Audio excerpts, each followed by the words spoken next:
Another night on a riverbed, this time the Rio Grande at Tilcara, still in the Jujuy province of Argentina, way up in the north. Closer to Bolivia actually than Buenos Aires. And how you going, Donnie? I'm alright. I'm feeling kind of crappy, struggling to breathe a bit, got a bit of a headache, running nose, coughing. She's running a fever. We just picked up some medicine from town before we drove up here.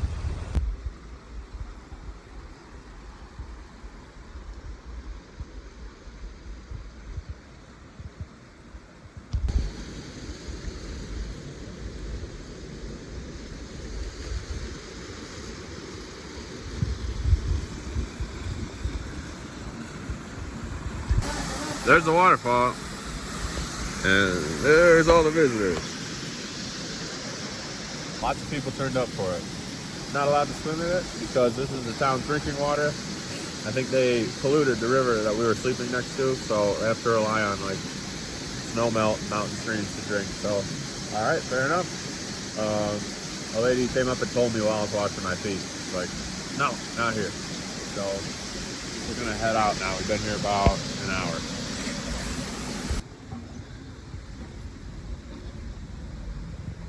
So this must be the aqueduct to take drinking water to the town. A little further on, it drops down into this canyon.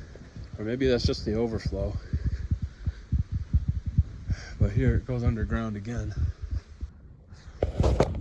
Not exactly sure what it is down there, why they do a tunnel to move that water. But it is their drinking water, so I'm not going to go stomping around it. This isn't even really a solid rock cliff. It's just a lot of stones smashed together. You know, it's not one big rock face, but down here it is. So I wonder how rocks got smashed together above solid rocks and not below. It's kind of like this place was built upside down and then just placed here. There's the canyon you can hear the water falling into. And there's the other side of the tunnel we were looking at earlier. But this is the end of the line for us. We're not going any further. It's a dangerous area. This road is so sketchy. I found a little spot to park so I could show just the drop off that's down here. And like they blasted this thing right out of the rock. And yeah, there's really nowhere that you can mess up. This was the only parking spot I saw. And this, I wanted to find a piece of this just to point it out. I don't know what the name of it is, but I call it cactus wall. It's the kind of wood of a cactus, and you can see that it's hollow on the inside and it's perforated. They'll cut like a tube out of it, and then they put like a light on the inside and put stain on it, stain it a color, put a light on the inside, and it's like a lampshade. Or they make all kinds of different crafts out of it. You see them making, you know, anything with that perforated wood. They got all kinds of stuff for sale in town, down on the street and stuff. Look at that. So there's the waterfall we thought we were going to hike to, and this is where the GPS said the trail was, but we're not hiking that. Definitely not.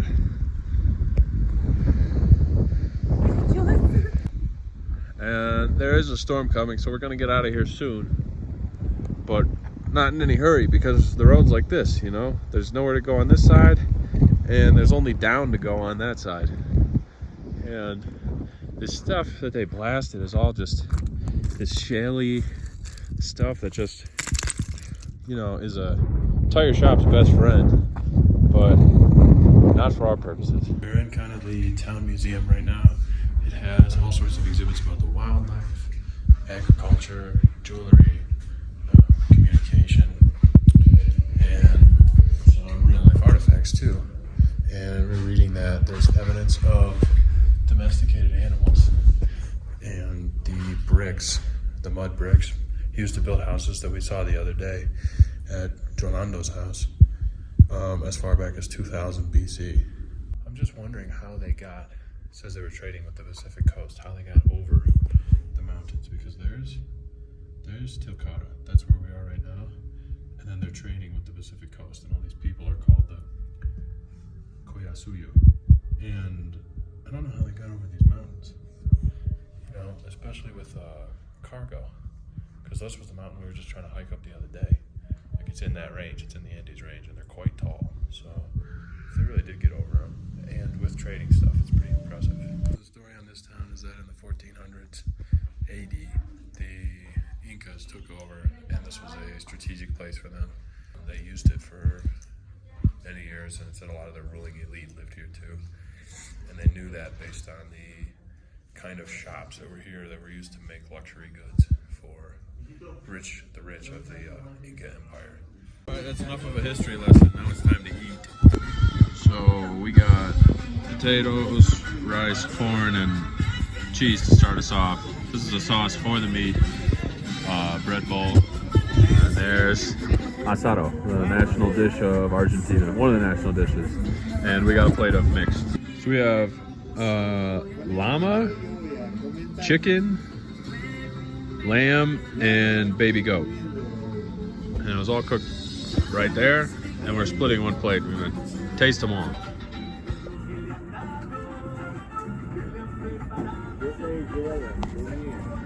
How'd you like it, Donnie? That was really good. What was your... Oh, the lamb is my favorite by a lot. The lamb? Do you remember how to say lamb in Spanish? Cordero? Close enough. Nice. What is it? Yeah, this guy is everywhere. Messi, he is the national hero in Argentina, but he's not why I stopped. Stopped to look at rocks. So, let me tell you why this is impressive. First of all, look at how straight and flush this wall is.